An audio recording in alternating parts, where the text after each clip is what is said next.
Aujourd'hui, avec la sentinelle dans Retour à la parole, Yann McCormack poursuit avec son témoignage.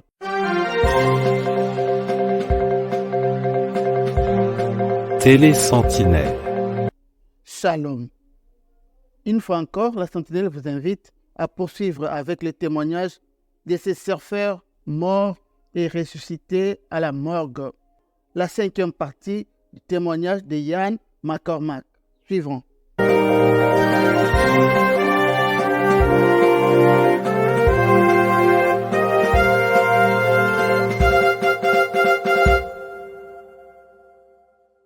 C'est l'histoire incroyable d'un surfeur mort accidentellement, mais qui ressuscite à la morgue devant le médecin légiste.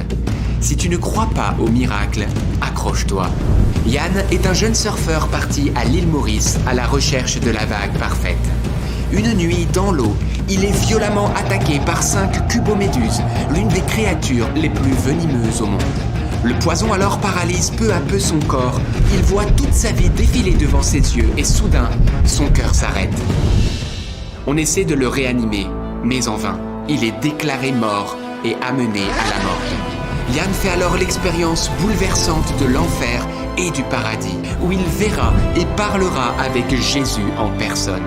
Revenu à la vie, il témoigne avec puissance de ce qu'il a vu et entendu. C'est le témoignage incroyable mais vrai de Yann McCormack. La même voix que j'avais entendue sur la plage. Et cet homme me dit « Yann, veux-tu retourner sur la terre ?» À ce moment-là, j'étais loin de me douter que les médecins m'avaient déjà déclaré cliniquement mort, en état de mort cérébrale et cardiaque. Qu'il ne s'agissait pas d'une mort imminente, mais bien d'une mort réelle, et que j'avais été même transféré à la morgue. D'ailleurs, pour la petite parenthèse, si vous n'avez pas d'oxygène dans votre cerveau pendant plus de 5 minutes, vous êtes en état de mort cérébrale. Vous êtes totalement mort. Et si vous êtes transféré dans une morgue et qu'il n'y a pas d'oxygène pendant 15-20 minutes et plus, vous êtes en état de mort cérébrale. C'est fini pour vous. Là, vous êtes totalement et 100% mort. Seul Dieu a le pouvoir de ramener à la vie ce qui est mort. Et c'est ce qui m'est arrivé. Je ferme la parenthèse. Revenons là où j'en étais. Alors que je regarde cette grande lumière devant moi, je ne percevais pas de silhouette, mais je savais que c'était Dieu. Je suis là, debout, en train de me dire que je n'ai pas du tout envie de retourner sur la terre, et que si je repars, mais qu'est-ce que je vais y faire? Et alors Dieu me dit, « Yann, si tu repars sur la terre, tu devras voir les choses sous un angle nouveau. » Et j'ai répondu, « Es-tu la vraie lumière ?»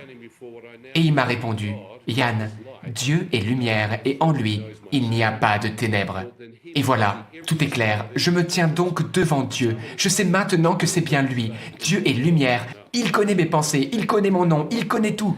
Et je me suis dit qu'il devait voir tous les péchés que j'avais commis et que ma présence ici, c'était une grossière erreur. Quelqu'un avait dû se tromper et avait amené la mauvaise personne au paradis. Parce que moi, ma place, c'était l'enfer. Il fallait que je parte d'ici et que je retourne en enfer.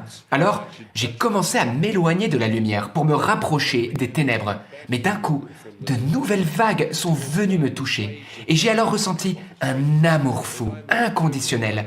Je recevais des vagues d'un amour pur et extraordinaire.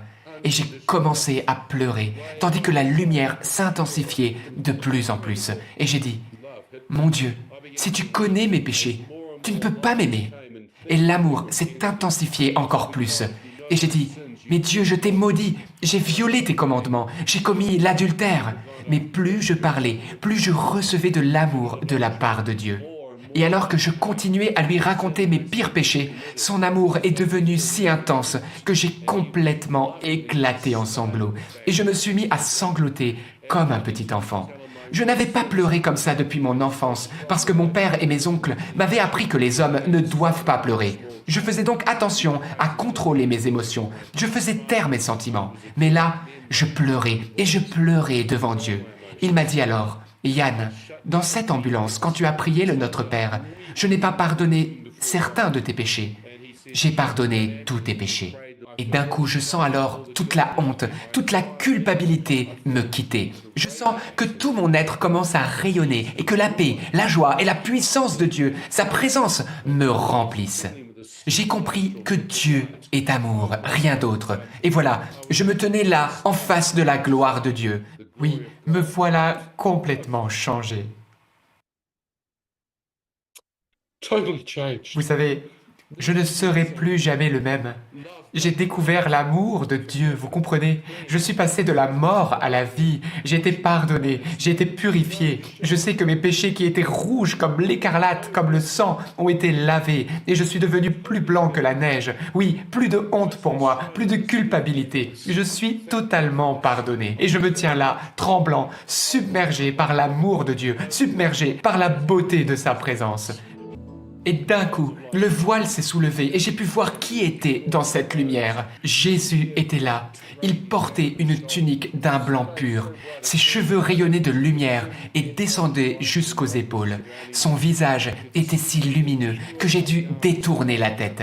Il était 7 à 10 fois plus lumineux que tout ce qui l'entourait. Je voyais qu'il avait un vêtement de lumière d'un blanc pur qui descendait jusqu'à ses pieds qui étaient nus. Ses bras étaient tendus avec amour. Sa tunique ressemblait à celle d'un moine, mais elle était d'un blanc pur. Et il était entouré d'une espèce de nuée de gloire qui produisait une lumière scintillante.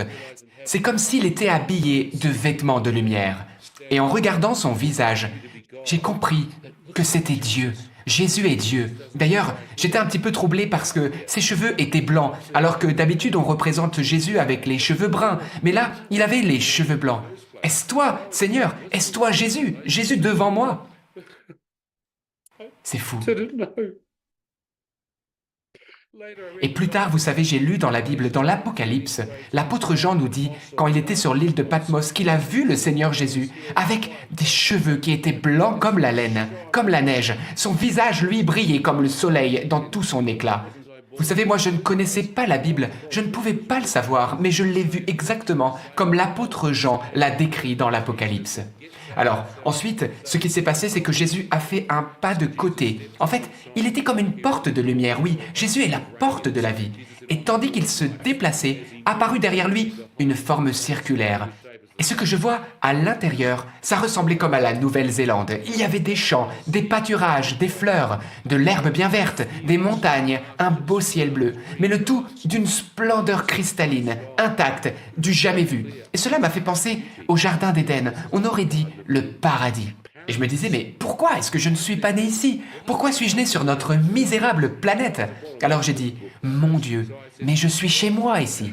I'm home. He stepped right in front of me. Et là, Jésus s'est mis devant moi et il m'a dit, « Yann, maintenant que tu as vu le paradis, veux-tu rester ici ou repartir ?»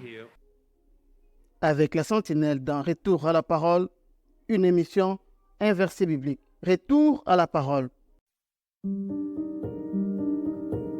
Apocalypse, chapitre 1, versets 12 à 18. Je me retournai pour découvrir quelle était cette voix. Et l'ayant fait, voici ce que je vis. Il y avait 7 chandeliers d'or, et, au milieu des chandeliers, quelqu'un qui ressemblait à un homme. Il portait une longue tunique, et une ceinture d'or lui entourait la poitrine. Sa tête et ses cheveux étaient blancs comme de la laine blanche. Oui, comme la neige. Ses yeux étaient comme une flamme ardente, et ses pieds étincelaient comme du bronze incandescent au sortir d'un creuset. Sa voix retentissait comme celle des grandes eaux.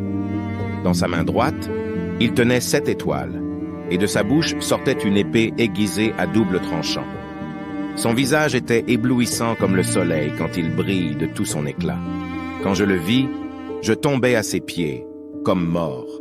Alors, Alléluia, comme notre Seigneur est merveilleux. Nous poursuivons avec ces témoignages jusqu'à la fin de la semaine. À la fin, nous allons tirer des leçons comme d'habitude. Restez branchés sur Télé Sentinelle afin d'avoir des nouvelles de Jésus-Christ. Si le Seigneur tarde à venir, la Sentinelle continuera à vous émerveiller avec des témoignages pour le salut des âmes. Entre-temps, que le Seigneur vous garde sous sa protection divine. La Sentinelle vous dit bye.